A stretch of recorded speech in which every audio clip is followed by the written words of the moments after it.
मेरा दोस्त रोहन अभी मुंबई में रहता है। मुंबई का शहर जिसमें वर्ल्ड क्लास हाईवेज, बड़े बड़े रियल एस्टेट प्रोजेक्ट्स, फैक्ट्रीज और आईटी कंपनीज हैं, हमेशा उसे तरक्की की एक मिसाल लगता है। लेकिन कुछ दिन पहले रोहन को काम के सिलसिले में मध्य प्रदेश जाना पड़ा। वापस आते वक्त जब वो रोड ट्रिप करता हुआ मध्य प्रदेश से महाराष्ट्र में एंटर किया तो उसकी सोच बदल गई। उसने मुझे फोन करके बताया, यार ये महाराष्ट्र का हिस्सा तो बिल्कुल अलग लगता है। न वो स्मूथ हाईवेज हैं, न बड़े प्रोजेक्ट, हर जगह बस गरीबी और डेवलपमेंट की कमी दिखाई देती है। रोहन पूरा रास्ता सोचता रहा कि एक स्टेट के अलग अलग रीजन्स इतने अलग क्यों हैं। मुझे भी क्यूरियोसिटी हुई और मैंने रिसर्च शुरू की तो समझ आया कि इस प्रॉब्लम का एक ही नाम है, रीजनल डिस्पैरिटी। अब आप जरा इस मैप को ध्यान से देखिए। इसमें महाराष्ट्र को दो रीजन में डिवाइड किया गया है, वेस्ट महाराष्ट्र और ईस्ट महाराष्ट्र। वेस्ट महाराष्ट्र जो हायर डेवलपमेंट का सेंटर है और ईस्ट महाराष्ट्र जहाँ डेवलपमेंट की कमी और इकोनॉमिक स्ट्रगल साफ नजर आती है। इस समस्या में थोड़ा और रिसर्च करने के बाद मुझे पता चला कि ये सिर्फ मेरा पर्सपेक्टिव नहीं है, बल्कि सरकार के नजदीक भी ये डिस्पैरिटी है। इसी वजह से विदर्भा रीजन जो ईस्ट महाराष्ट्र का एक बड़ा हिस्सा है, कई बार अलग स्टेट बनने की डिमांड कर चुका है। 2014 में विदर्भा के नेताओं ने अलग स्टेटहुड की मांग उठाई थी ताकि डेवलपमेंट और गवर्नेंस को डिसेंट्रलाइज किया जा सके, लेकिन सेंट्रल गवर्नमेंट की मंजूरी न मिलने की वजह से ये मांग अधूरी रह गई। फिर भी डेवलपमेंट की ये डिस्पैरिटी हर इलेक्शन के दौरान महाराष्ट्र के डिवीजन की मांग को वापस जिंदा कर देती है। अब आप सोच रहे होंगे कि महाराष्ट्र के वेस्ट और ईस्ट पार्ट्स के बीच आखिर ऐसा भी क्या फर्क है, तो चलिए इस फर्क को डेटा के जरिए समझते हैं। एक रीजन की इकोनॉमिक प्रोग्रेस को नापने के लिए पर कैपिटा इनकम और रीजनल जीडीपी जैसे इंडिकेटर्स को यूज किया जा सकता है। अगर हम महाराष्ट्र के टॉप 10 डेवलप्ड डिस्ट्रिक्ट की बात करें तो इनमें मैक्सिमम डिस्ट्रिक्ट वेस्ट महाराष्ट्र के हैं, जैसे मुंबई, पूना, नासिक, कोल्हापुर, सांगली, सतारा, औरंगाबाद, सोलापुर, थाने और रायगढ़। दूसरी तरफ जब बॉटम 10 डिस्ट्रिक्ट्स की बात होती है तो इनमें ज्यादातर डिस्ट्रिक्ट्स ईस्ट महाराष्ट्र के होते हैं, जैसे नागपुर, अमरावती, चंद्रपुर, वर्धा, अकोला, यवतमल, बुलदाना, गढ़चिरौली, बीड और लातूर। ये गैप सिर्फ नाम भर का नहीं है। टॉप डिस्ट्रिक्ट मुंबई के per capita district domestic product Gadchiroli के per capita district domestic product से 15-20 गुना ज्यादा है। ये फर्क साफ दिखाता है कि वेस्ट महाराष्ट्र में इंफ्रास्ट्रक्चर और इकोनॉमिक प्रोग्रेस हुई है, जबकि ईस्ट महाराष्ट्र के लोग आज भी बेसिक जरूरत के लिए संघर्ष करते हैं। ये डिस्पैरिटी सिर्फ विजुअली नहीं है बल्कि डाटा के रूप में भी दिखाई देती है, जो प्रूव करता है कि महाराष्ट्र के दो अलग चेहरे हैं, एक डेवलप वेस्ट महाराष्ट्र और एक पिछड़ा हुआ ईस्ट महाराष्ट्र। लेकिन सबसे बड़ा सवाल यह है कि इस डिस्पैरिटी के पीछे के कारण क्या हैं? क्यों ईस्ट महाराष्ट्र अब तक पिछड़ा हुआ है? क्यों एक सरकार के बाद दूसरी सरकार भी इस गैप को भर नहीं पाई? और क्या अब भी कुछ ऐसा सोल्यूशन है जिनसे इस गैप को कम किया जा सके? ये सवाल महाराष्ट्र के डेवलपमेंट के फ्यूचर को डिफाइन करेगा। पर आइए सबसे पहले समझते हैं इस डिस्पैरिटी के पीछे के कारणों को। सबसे बड़ा रीजन है एग्रीकल्चर। महाराष्ट्र की इकोनॉमी का एक सिग्निफिकेंट हिस्सा एग्रीकल्चर पर टिका है, लेकिन फार्मिंग आउटपुट रीजन के हिसाब से काफी अलग है। वेस्ट महाराष्ट्र जहाँ इरिगेशन और मॉडर्न फार्मिंग की टेक्निक का यूज होता है, शुगर केन, ग्रेप्स, पोमग्रेनेट और बनाना जैसे हाई वैल्यू क्रॉप्स की प्रोडक्शन में काफी आगे है। इसी वजह से ये रीजन इंडिया का एक मेजर शुगर प्रोडक्शन हब बना है। दूसरी तरफ ईस्ट महाराष्ट्र का एग्रीकल्चर अभी भी पानी की कमी और सूखे से जूझ रहा है। वेस्ट महाराष्ट्र के डिस्ट्रिक्ट टोटल एग्रीकल्चर आउटपुट का लगभग 60% कंट्रीब्यूट करते हैं, जबकि ईस्ट महाराष्ट्र का कंट्रीब्यूशन सिर्फ 40% है। अगर नंबर्स में देखें तो वेस्ट महाराष्ट्र में per hectare crop production 3.5 ton तक पहुंचता है, जबकि ईस्ट महाराष्ट्र में ये सिर्फ 2.1 टन है। ये फर्क फार्मिंग प्रैक्टिस और रिसोर्सेज की एक्सेस की वजह से है, जिसमें वेस्ट महाराष्ट्र हमेशा बेटर पोजीशन में रहा है। सिर्फ यही नहीं, एग्रीकल्चर की वजह से वेस्ट महाराष्ट्र में एम्प्लॉयमेंट काफी ज्यादा जनरेट होता है, जबकि ईस्ट महाराष्ट्र इस एडवांटेज से वंचित है। सवाल ये उठता है कि वेस्ट महाराष्ट्र का एग्रीकल्चर इतना आगे क्यों है? इसका पहला और सबसे बड़ा रीजन है इरिगेशन सिस्टम। वेस्ट महाराष्ट्र में इरिगेशन फैसिलिटीज ईस्ट महाराष्ट्र के मुकाबले काफी एडवांस है। डाटा के मुताबिक वेस्ट महाराष्ट्र के 85% से ज्यादा हिस्सों में इरिगेशन फैसिलिटी अवेलेबल है, जबकि ईस्ट महाराष्ट्र के सिर्फ 55% एरिया में ही प्रॉपर इरिगेशन सिस्टम है। दोनों रीजन में रिवर्स और डैम की प्रेजेंस है, लेकिन कैनल्स और वाटर डिस्ट्रीब्यूशन का सिस्टम वेस्ट महाराष्ट्र में ज्यादा स्ट्रॉन्ग है। For example, Krishna canal system Sangli, Kolhapur, Satara और सोलापुर डिस्ट्रिक्ट को इरिगेट करता है। गोदावरी बेसिन से नासिक, अहमदनगर और औरंगाबाद के कुछ हिस्सों को इरिगेशन का फायदा मिलता है। मोटा कैनाल पुणे डिस्ट्रिक्ट के एग्रीकल्चर एरिया को सपोर्ट करता है। वारणा और कोयना कैनाल सिस्टम कोल्हापुर और सतारा जैसे एरिया को इरिगेट करते हैं। लेकिन ईस्ट महाराष्ट्र का सिनेरियो अलग है। वेंगंगा और वर्धा रिवर सिस्टम होने के बावजूद प्रॉपर कैनाल नेटवर्क की कमी के कारण इरिगेशन यहाँ काफी लिमिटेड है। जायकवादी डैम और पूर्णा कैनाल से कुछ सपोर्ट मिलता है, लेकिन ये सिर्फ औरंगाबाद और जलना जैसे सिलेक्टेड एरियाज तक ही सीमित है। दूसरा रीजन है लैंड ओनरशिप पैटर्न। डाटा बताता है कि ईस्ट महाराष्ट्र में सबसे ज्यादा मार्जिनल फार्मर्स मिलते हैं, यानी ऐसे किसान जिनके पास 1 हेक्टेयर से भी कम जमीन होती है। 2013 के डाटा के मुताबिक ईस्ट महाराष्ट्र में 78% फार्मर ऐसे थे जिनके पास 1 हेक्टेयर से भी कम जमीन थी, जबकि वेस्ट महाराष्ट्र में ये परसेंटेज सिर्फ 65% था। जनरेशन के साथ साथ लैंड फ्रेगमेंटेशन के चलते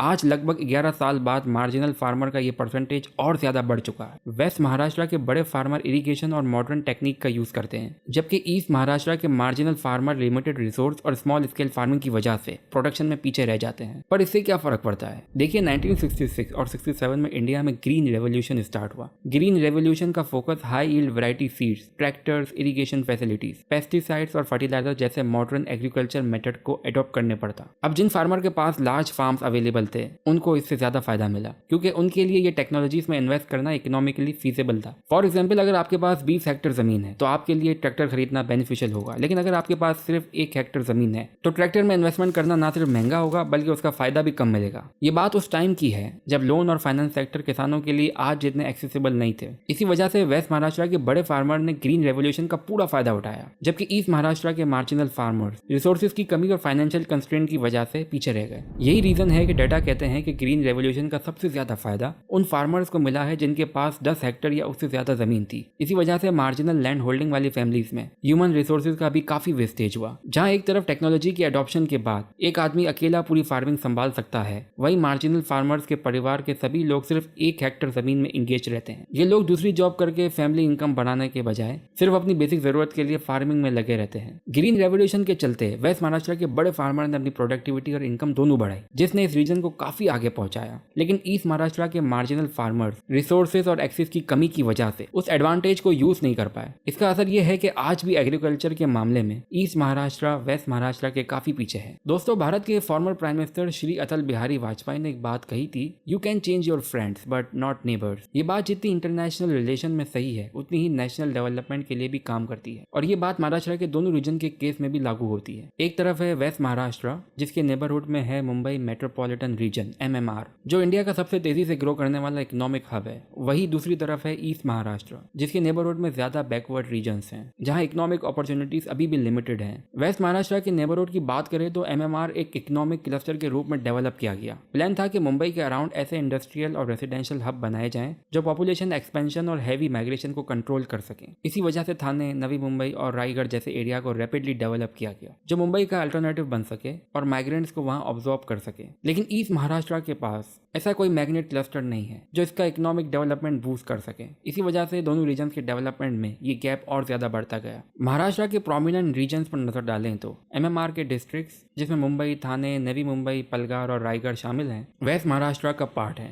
आज MMR की GDP $400 बिलियन के आसपास, जिसका एक बड़ा बेनिफिट वेस्ट महाराष्ट्र को मिलता है। फॉर एग्जाम्पल, मुंबई जिसका पॉपुलेशन लगभग 20 बिलियन है, उसकी GDP $250 बिलियन के आसपास है, और इसका पर कैपिटा इनकम भी इंडिया के हाईएस्ट रीजन में आता है। MMR का पार्ट होने की वजह से यहाँ इंफ्रास्ट्रक्चर के लिए ज्यादा इन्वेस्टमेंट हुई है, जिसकी वजह से बेहतर रोड, पोर्ट्स और पब्लिक ट्रांसपोर्ट सिस्टम बनाए गए हैं। इसके अलावा ग्रेटर इकोनॉमिक अपॉर्चुनिटीज और कनेक्टिविटी की वजह से यहाँ ज्यादा बिजनेस और इन्वेस्टर अट्रैक्ट हुए हैं। इसका असर न सिर्फ जॉब क्रिएट पर हुआ बल्कि इकोनॉमिक ग्रोथ भी तेजी से हुई। मुंबई के साथ पलगार और थाने जैसे डिस्ट्रिक्ट को भी इसका फायदा मिला। यही रीजन है कि अब MMR की सक्सेस को देखते हुए Maharashtra government Nagpur capital region NCR plan कर रही है। इसके 2 नोड्स होंगे, नागपुर और अमरावती, जो ईस्ट महाराष्ट्र के ग्रोथ का काम करेंगे। इन सिटीज के आसपास टोटल 8 डिस्ट्रिक्ट्स हैं, नागपुर, अमरावती, वर्धा, चंद्रपुर, यवतमाल, अकोला, बुलढाना और गढ़चिरौली को मिलाकर एक स्टेट कैपिटल रीजन बनाया जाएगा। इन डिस्ट्रिक्ट्स में बेटर ट्रांसपोर्ट, लॉजिस्टिक्स और इंफ्रास्ट्रक्चर फैसिलिटीज होगी और उन्हें आपस में एक्सप्रेसवेज और रेल कॉरिडोर से कनेक्ट किया जाएगा। इसके अलावा महाराष्ट्र में रीजनल डेवलपमेंट जोन भी सेटअप किए जा रहे हैं, जैसे मुंबई, पुणे, नासिक, नागपुर, औरंगाबाद और अमरावती। ये सब महाराष्ट्र के $1 ट्रिलियन इकोनॉमी बनाने के विजन का हिस्सा है। लेकिन सारे प्लान और डेवलपमेंट के बीच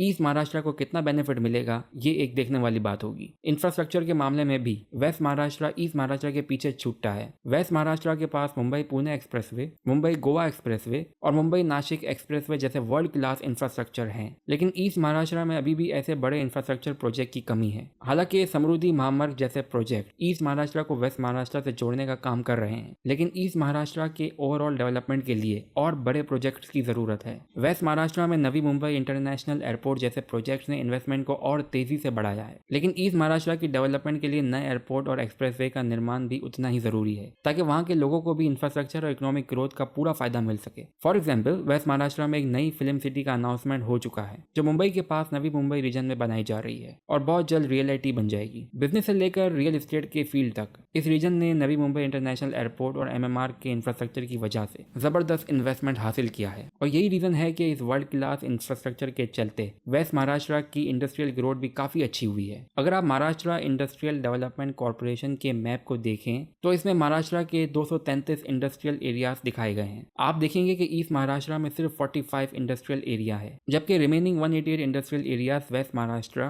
कोंकण और पुणे रीजन में आते हैं। अकेले वेस्ट महाराष्ट्र में इंडस्ट्रियल एरियाज का नंबर 110 से ज्यादा है। ये डिफरेंस क्लियरली दिखाता है कि इंफ्रास्ट्रक्चर और इन्वेस्टमेंट के मामले में वेस्ट महाराष्ट्र का डेवलपमेंट काफी आगे है। अगर हम वेस्ट महाराष्ट्र के मैन्युफैक्चरिंग प्रोडक्ट की बात करें तो पता चलेगा कि यहाँ के प्रोडक्ट्स का ट्रेड वॉल्यूम काफी ज्यादा है। फॉर एग्जाम्पल, मुंबई के फाइनेंस और एंटरटेनमेंट इंडस्ट्रीज के साथ केमिकल और टेक्सटाइल इंडस्ट्री, पुणे की ऑटोमोबाइल, IT सर्विस और सॉफ्टवेयर डेवलपमेंट, नासिक के वाइन और एग्रीकल्चर बेस्ड प्रोडक्ट, कोल्हापुर के शुगर और जैगरी इंडस्ट्रीज, सोलापुर की टेक्सटाइल और बीड़ी इंडस्ट्रीज, सांगली की टर्मरिक और जैगरी प्रोडक्ट्स और औरंगाबाद की ऑटोमोबाइल और फार्मामेटिकल प्रोडक्ट्स। ये सब इंडस्ट्रीज नॉट जस्ट नेशनल बल्कि ग्लोबल एक्सपोर्ट में भी अपनी जगह बनाती है। लेकिन वही अगर ईस्ट महाराष्ट्र के इंडस्ट्रियल एरियाज को देखें तो यहाँ इंडस्ट्रीज काफी लिमिटेड है और हैंडीक्राफ्ट और लोकल प्रोडक्ट तक सीमित है। नागपुर के ऑरेंजेस, अमरावती का कॉटन, चंद्रपुर के कोल बेस्ड प्रोडक्ट्स और भांद्रा के ट्राइबल हैंडीक्राफ्ट का ट्रेड वॉल्यूम अभी तक उतना प्रोमिनेंट नहीं हो सका है जितना वेस्ट महाराष्ट्र के प्रोडक्ट्स का है। अब सवाल उठता है कि ईस्ट महाराष्ट्र की डेवलपमेंट के लिए क्या क्या स्टेप लिए जा सकते हैं। सबसे पहला स्टेप है इन्वेस्टमेंट को बूस्ट करना। 2023 के महाराष्ट्र ग्लोबल इन्वेस्टर समिट में आए इन्वेस्टमेंट प्रपोजल का